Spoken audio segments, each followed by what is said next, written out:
Hey, all, welcome to my channel. So let's see. The 2026 season has definitely been an absolute disaster for the New York Mets. I hate to say it, but it's been an absolute disaster. At the All-Star break, the Mets were like, 40 and 57. I mean, I don't know how to go about that. You're like 16 games out of first place, and like the playoff odds are, I think, about 1 to 2%, one of those two. I don't know exactly what the exact number is, but instead of chasing for another expensive quick fix, which they've been doing Stearns has been doing for the past couple of years, David Stearns did what he had to be done, which is basically he had to sell. We had to be sellers. It made no sense to like try to be buyers at this point or do whatever. I mean, honestly, they're going to try to be competitive for next year, but the reality is, let's see what happens with that. I mean, honestly, yes, there'll be a lot of you'll have some free agents, but Scuball being traded to the Dodgers, I don't think the Mets are going to resign him. I don't think the Mets can sign him as well as Peralta unless they offer them some serious money. But that's beyond the point. Anyways, I'm just going to grade all the trades that the Mets have made so far. Like over the past several weeks, the Mets made some, about nine major league, moved about nine major league players, including seven pitchers, and completely reshaping the farm system, which they needed because their farm system was not that great, honestly. But the question is, did they get enough back? So let's grade every trade. So the sell-off, I guess you could say, kind of technically started when the Mets traded David Peterson to the Cubs for a corner infield prospect. What was his name? Cole Mathis. So they traded Cole Mathis. I mean, Peterson had a 6.09 ERA at the time when they were selling him, and he was at his lowest value, which kind of sucks. I wish they'd sold him last year, like traded him last year. Like I always thought he was not really best for the Mets as a starter. He would probably be good as a middle reliever, more than anything else. He had basically, but Mathis, when he was traded, he became one of their better prospects. He had basically a .981 OPS across single A and high A, and his project is he projects to be a legitimate right-handed power bat, I guess you could say. Well, I mean, yeah, he had a 9.81 OPS, so I mean, he does project to be that at that point, honestly. Now, the sucky part is that since the trade, Peterson has looked really good behind Chicago's defense, which that's what supposedly Stearns was trying to do when he was revamping the Mets team the Mets team this season for the season. It was supposed to be all about defense, and really it never happened. And so the Cubs defense, Peterson has looking been the Peterson trade has been not been looking good for for Stearns, quite honestly, because it's definitely uncomfortable. Put it that way. Like it's turning a struggling pitcher into a former second round pick. Hopefully comes out to be better for us in the long run, because we did screw up with Peter, with PCA, but that's a different story. 1 second, I gotta go piss. Apologies, I had to go to the bathroom, so this is kind of one of those things where I had to pause. I was gonna go live, but I'm not live, so it doesn't matter. Anyways, if I had to grade this, I would have to probably grade this as probably a B right now. I mean, so far a B, because Peterson. I mean, time will only tell at that point. Now, we traded AJ Minter. I think that was one of our big players that we could have definitely used. I mean, Peralta definitely was a major one, but reality is Minter. Everyone, I think, a lot of people wanted relievers. That was one of the core things that we had that was going first was Minter and Brazaman, basically. And so we traded AJ Minter to the Minnesota for Billy Amick and what was his name? Bruin Agbayani. Now, of course, Agbayani, if you recognize that name, that was Benny Agbayani's son, who was a former outfielder for the New York Mets. He was decent, but he was no star. I mean, he had his ups, but he had a lot of downs. Put it that way. Uh, he's young. Bruin is definitely young and athletic. He has a good bat to ball skills, but he was recovering from a shoulder injury. So, like, I don't know if this is a case where, like, they were just doing it for the namesake more than anything else. Now, Mick, I think, was the one that tried to go for it. I mean, he has some power. I mean, he has about, 23 AA home runs, but also he only hit like about 217 with 108 strikeouts. So Now, mind you, sorry, I'm reading off the stats here that I need to read off because like there's a bunch that I need to a bunch of stats. So I wrote some notes down here. Minter is definitely going to be a rental, of course. But I mean, honestly, his value was definitely limited. But at the same time, the Mets did get some lottery, like pretty much two lottery tickets. So it'll either hit or it'll either hit or not. Let's see what happens. Nita looks like an impact prospect right now. So honestly, time will only tell. Like I said, it's just lottery tickets at this point. So we'll have to wait and see. But Minter being a free agent after this year, so we got something in return from him. Now, how I would grade that, the fact that we got something in return from Minter, it was like probably a C plus. I think we probably could have gotten more.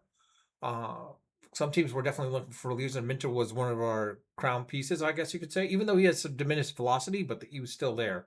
Now, the piece de resistance was basically Freddie Peralta. Now, I think the Mets could have waited a little bit, and they could have gotten more for Peralta. But of course, they traded him to the Tampa Bay Rays for Aiden Smith, Gary Hill, and Emilian Pietre. Now, Pietre has a 4.99 ERA. He's declining velocity and is headed for free agency. Yes, Peralta might have some issues going on, but that might be the pitching coach. So, like the change in scenery and like the fact is like going to the Rays, they seem to resurrect their pitchers at that point. So, Peralta might do really well there for all we know. And like, getting the fact that we're able to get 3 ranked prospects. Now the question is like how high of a ranking? Not at the top 100, considering what we gave up for Peralta. It wasn't a top one, not top 100, but at least we got something in return from. I mean, Pietro is definitely more interesting.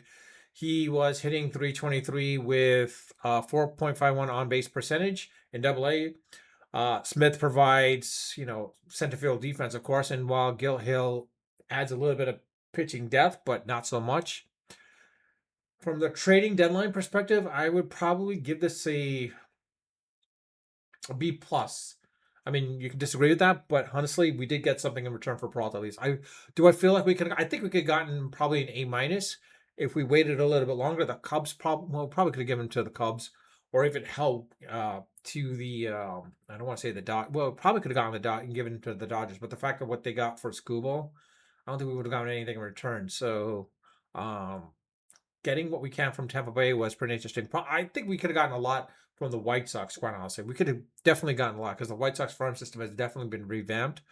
And the White Sox are doing really well. So, anyways, now we sent, our backup catcher, Ben Retrovert, to the Dodgers for pitcher Chase McDermott. Now, McDermott has been struggling with command. So, question is granted he has major league experience. The question is like, can we get something where we turned a replaceable catcher for a usable pitcher that has some upside?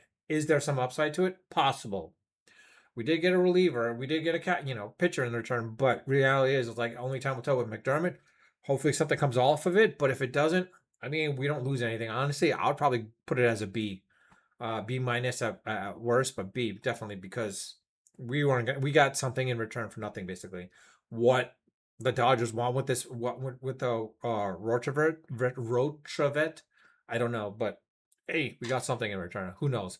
McDermott, we could probably use him down the line for leverage for another, not leverage, but for another trades down, in the offseason. I don't know. We'll see.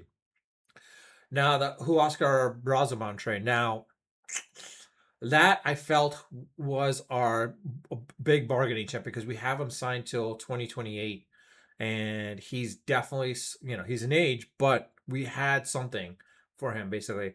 Now we received him pitchers, Gabe Davis and Zach Franklin. Now Davis can touch 100 miles per hour, and he became a top 20 Mets prospect on the Mets farm system, of course. But overall, he's still less, not even in the top 100s overall.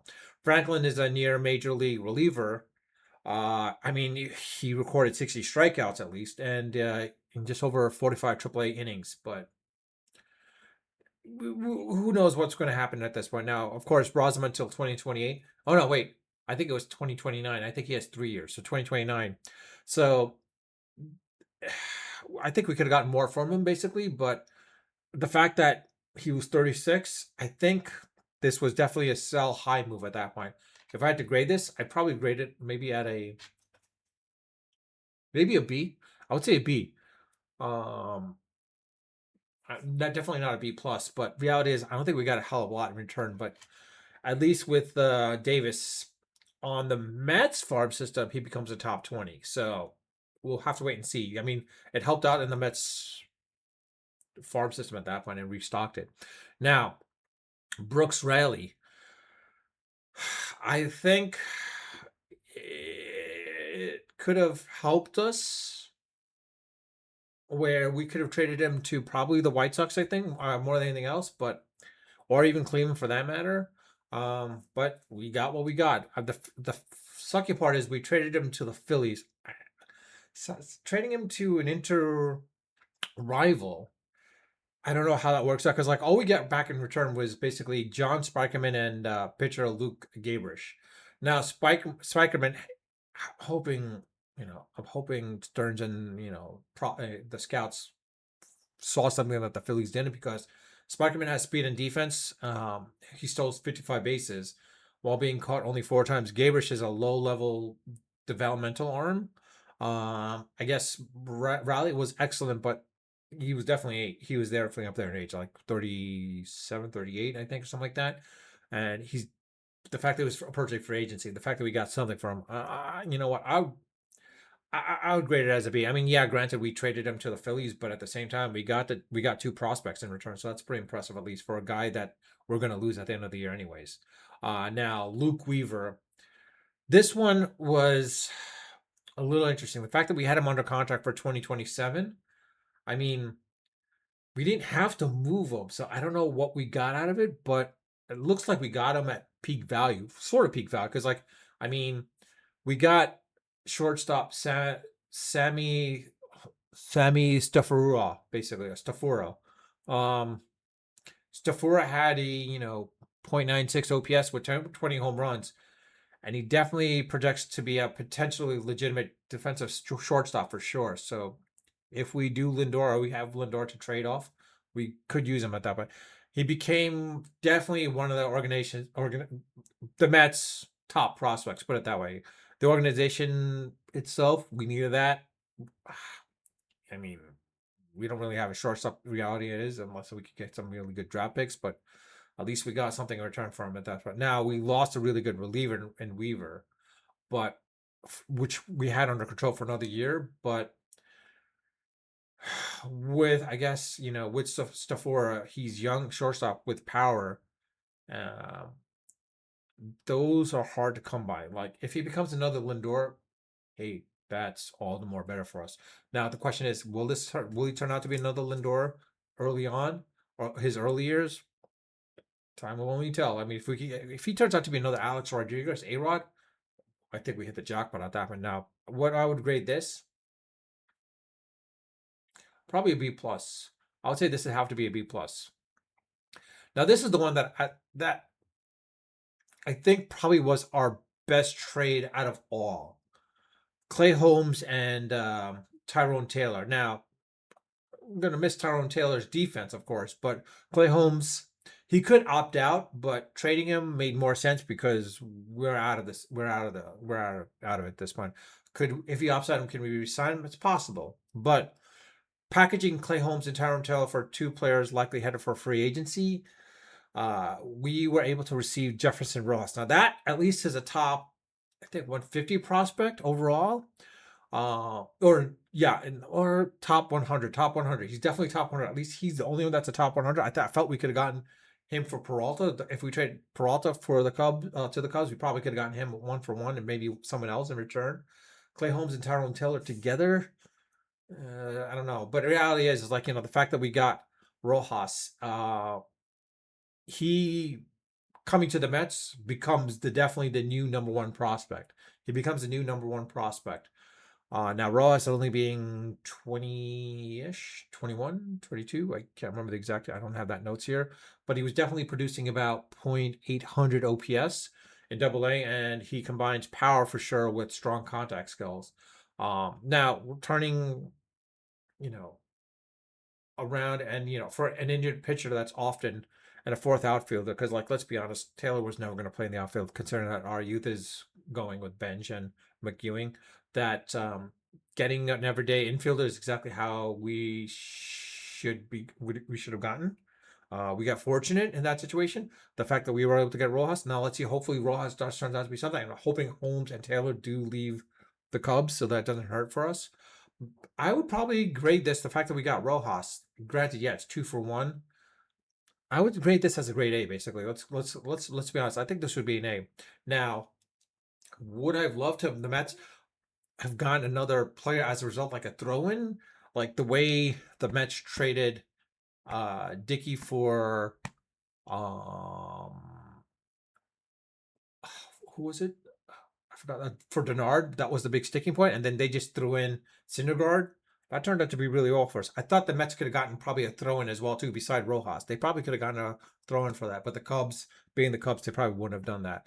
I think overall, I think the grade for my Mets for the Mets trading deadline, I probably have to give it a B plus overall. Overall, a B plus. They did not, they didn't acquire any elite franchise changing prospects, but they added some depth and athleticism and like power pitching throughout the system, while I guess converting, several expiring contracts and veterans into future assets. I mean, I'll give Stearns that part, that much at least. Uh, I think Stearns accepted reality as well as Cohn. They both accepted reality. They didn't sacrifice any prospects trying to rescue a dead season, which we know it is. I mean, hell, it's a possibility that the Mets could win. Actually, I don't know how many. Okay, Alexa, how many games remain in the MLB season?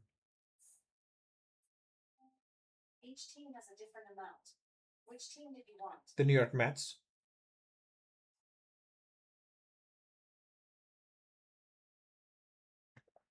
Hey, Alexa, how many games remain for the New York Mets for the season?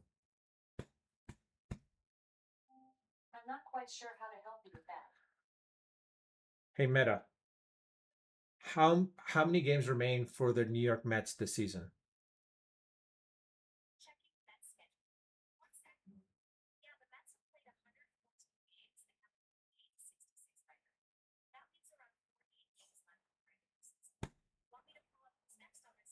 So they could go on a 20-game winning streak since they have 40 games remaining, basically. Granted, these are meta, so sorry, I apologize. Alexa did failed miserably. But it's an older version of the Alexa Echo. So, anyways, but I mean, they may the trading deadline may not yield anything for 2027 for these prospects, but or even 2028 for that matter, unless Rojas does some really amazing stuff in the minor leagues. But at least we have a better chance to succeed, hopefully. I don't know. Honestly, like I said, the fact it's a B plus, I'm grading it as a B plus. Hopefully, the Mets could probably, if they could get Skubal and Peralta back. I mean, Peralta coming back should help out in the long run. As well as Skubal at that point. I don't know about Peralta, helping in the long run. But Skubal coming with the Mets, if he does come to the Mets, that'd be great. But chances of him coming back to the Mets are very unlikely. Let's be honest, the Dodgers have the capital as well too. So like it'd be a Mets, Yankees, uh, maybe Cubs, going against the Dodgers at that point. Um, I don't know. Only time will tell. Let me know your thoughts on it. Like, put it in the comment section. I do read all my comments. I do respond to them all. Uh, what do you think? Which prospect do you think will basically make the biggest impact in New York? For the New York Mets, actually. Um, yeah. I will say this though. For the Skubal trade though, I'll be honest. Yeah, he went to the Dodgers, but and what the Tigers got in return, it was like the Cubs, Brewers probably could have traded better prospects for that. It's kind of weird, or even the Yankees for that matter. It's kind of weird that he was traded to the Dodgers like that, but this could be by design. this could be by design to show that, the Dodgers having an unfair advantage similar to the Mets and maybe the Yankees or any of the other big market teams like Boston having a the not worrying about the luxury tax issues that for small market teams is going to be hard, that a cap will probably be needed. I think a lot of the fans outside of LA and maybe even New York for that matter as well too, are more so wondering like how did the Pittsburgh Pirates, Tampa Bay Rays, Kansas City Royals, St. Louis Cardinals compete with all that basically, or even for that matter the Seattle Mariners. How do they compete with the Dodgers in that situation for these players basically? I mean, Ohtani, yeah, granted he deferred half his most of his salary towards the end, but reality is if the Dodgers win another World Series, I mean, it only shows, they know what they're doing. They're doing something right. Um, but at the same time, Tampa Bay, let's be honest, like they have like the third or fourth lowest payroll, and they're still in the thick of things. Honestly, I mean, honestly, if this goes the way it does, the Mets. I mean, honestly, I wish the Mets and Cohen actually signed the Tampa Bay's scouting department because and what they do because like I don't know what the hell they do, but they seem to get players after player after player, and their coaches and managers the coaches know what they're doing. I don't know. Maybe we'll see what happens. I don't know. Stearns hopefully could steal a page or two from the Rays and what they're doing basically. I mean, I know he's trying to do what he was trying to do with the Brewers and try to replicate that, but reality is like unless he steals some of those people, some of the scouts and coaches, it's probably not going to work. So time will only tell. But like I said, and sorry, went over off a little bit to a tangent. But in regards to the Scooble trade, I think it's more so to the point where I think it's by design so that the fans get really angry to the point like when the owners decide to initiate a cap and if the players do strike, which chances are they are going to.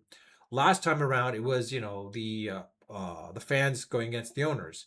Now in this case, we might side with the owners at this point. Honestly, I don't know. It's a possibility because like they probably did this by design. Detroit probably did this by design. The owner and such probably did this by design because there's no way you're trading your like the best pitcher out there this for the past 3 years for like a bunch of no name prospects that are probably not never gonna make it to your team or get promoted into the major MLB to the league itself to the show. Like I'm sorry, there's no way that they're gonna within the organization they're gonna be promoted in that situation. So or make an immediate impact or even a future impact for that matter, unless it's like in the minor league system itself. But honestly, these guys are not. So unless Detroit knows something and saw something that no other team that saw, and even the Dodgers didn't see. Time will only tell, but we'll wait and see. But reality is, I think this is by design so that the owners can initiate the cap because the fans are pissed off that the Scooba, got traded to the Dodgers, and Dodgers have the money to retain all their players and outbid everyone practically at that point. San Francisco, yes, they have a market, but I think they're now slowly. I mean, look, the Athletics. I mean, the way they had to leave Oakland to go to Las Vegas, right? I mean, it's a big market team now at this point. So, like, I don't see Pittsburgh leaving, but it's going to be hard for them to compete. Let's be honest. It's going to be hard for them to compete unless the salary cap is created. A min salary cap as well as a max salary cap. Basically, you definitely need a min because reality is like teams are going to definitely undersign players. Reality is that's the collective bargaining agreement can set a min. It should make teams competitive at that point as well too. It should make them competitive. Like the White Sox somehow, I don't know, Reisendorf, he's getting lucky with this, but reality is like I don't want to see the White Sox win. I don't want to see Reisendorf win a freaking another World Series because quite honestly, that guy's a cheap bum. Um, the Mets, Cohen, I love how the fact he's willing to pay, but he's got to have the right people in place to help the team win. Is Stearns the right person? I don't know. I'm hoping so, but we'll have to wait and see. Stearns probably has some long-term growth. I mean, on long-term goals, honestly, because let's be honest, when when he made the 2024 team, I think it was definitely luck on the Mets part. And I will be honest, I think JD Martinez played a heavy factor into that batting lineup basically because I think we need a new hitting coach. And JD Martinez, I think we should bring him on board as an advisor or something because this guy really helped out the Mets. I mean, Lindor did really well. I mean, Soto. I'm not gonna degrade the signing of Soto. I think that was the right move. I honestly think that's the right move. Him and Lindor together, but I thought with Alonso, those three could have been the core that was like kind of a new murderers row type of thing. Uh, Hopefully Benjamin Ewing basically become like a strong strong power unit. Vientos, I wish we traded him when he was hot, similar to Batty. We had a shot with them. Acuna Jr. When we traded him, we got nothing in return. Mauricio, he's in the minors. I don't know what happens with him. Maybe we bring him up and see, but honestly, I don't think he's going to do much at that point as well. Too honestly, if we could trade, look, let's be honest. If the Mets can sign Skeens and Skubal, that would be great. But we'll have to wait and see what happens. I mean, if we could, if there's no strike, hey, Cohen go for Skeens. Everyone's probably looking at Skeens like, yeah, he's not that great. But reality is like this is one of the most dominant pitchers there is, and I think if we can get him, let's sign him. Trade whatever you can for him, basically. I mean, honestly, the Pirates, they're probably going to look for some minor leaguers. Maybe we use Rojas. Use Rojas to trade for Skeens for next year, basically. Well, only time will tell. But with that, I'll leave it at that. I went over a little bit more than I normally did because, well, I have a kid here, so like he's kind of like trying to like relax him a little bit. But with that, I'll leave it at that. Again, always unfiltered and unedited. Although I did have a pause at one point. But with that, I'll leave it at that. Until next time.